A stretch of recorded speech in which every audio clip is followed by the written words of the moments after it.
আমেরিকার সাথে বাণিজ্য যুদ্ধের মাঝেই চীন হঠাৎ করে কাঁপিয়ে দিল গোটা বিশ্বকে। এবার সরাসরি হাইড্রোজেন বোমার বিস্ফোরণ ঘটালো শি জিনপিং এর দেশ। তাইওয়ান ইস্যু এবং আমেরিকার সাথে উত্তেজনার মাঝে চীনের এই ঘটনাকে অত্যন্ত তাৎপর্যপূর্ণ বলে মনে করছেন সামরিক বিশ্লেষকরা। বলা হচ্ছে, নতুন এই হাইড্রোজেন বোমা চীনের সামরিক সক্ষমতাকে আরও এক ধাপ উপরে নিয়ে গেল। এখন শি জিনপিং এর বাম হাতে যদি পারমাণবিক অস্ত্র থাকে, তবে তিনি নিশ্চিতভাবেই ডান হাতে তুলে নেবেন অত্যন্ত শক্তিশালী এই অপারমাণবিক বোমা। বোমাটির ওজন মাত্র 2 কেজি। পারমাণবিক বোমার চেয়ে বেশি এর ধ্বংস ক্ষমতা। একবার বিস্ফোরিত হলেই নিজেই হাইড্রোজেন গ্যাস ছড়ে তৈরি করতে পারে বিশাল আগুনের গোলা। প্রচলিত বিস্ফোরকের চেয়ে প্রায় 15 গুণ বেশি সময় ধরে ছড়াতে পারে প্রচণ্ড তাপ। শত্রুপক্ষের সেনাদের দমন, রাস্তাঘাট বা সেতু ধ্বংস কিংবা নির্দিষ্ট নিশানায় সার্জিক্যাল হামলার জন্য গেম চেঞ্জার ধরা হচ্ছে এই বোমাকে।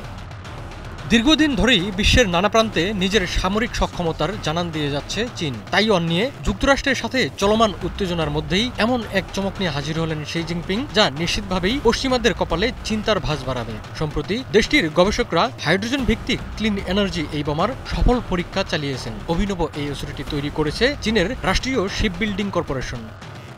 গবেষকরা জানান, বোমাটিতে বিশেষ ম্যাগনেসিয়ামের মিশ্রণে তৈরি সলিড হাইড্রোজেন ব্যবহার করা হয়, যা আগুনকে দীর্ঘ সময় ধরে জ্বলতে সাহায্য করে। বিস্ফোরণের সময় এটি প্রচুর পরিমাণে হাইড্রোজেন গ্যাস ছাড়ে, যা বাতাসের সঙ্গে মিশে এক বিশাল আগুনের গোলা তৈরি করে। বিস্ফোরণে সৃষ্ট আগুনের তাপমাত্রা পৌঁছায় 1000 ডিগ্রি সেলসিয়াসেরও বেশি। সাধারণ বিস্ফোরকের তুলনায় এটি অনেক বেশি ধ্বংস ক্ষমতা সম্পন্ন। এই বোমাটি অ্যালুমিনিয়ামের মতো ধাতুকেও সহজে গলিয়ে ফেলতে পারে, যার কারণে নির্দিষ্ট সামরিক সরঞ্জামের বিরুদ্ধে এই বিস্ফোরক ব্যবহার করা যাবে সহজেই।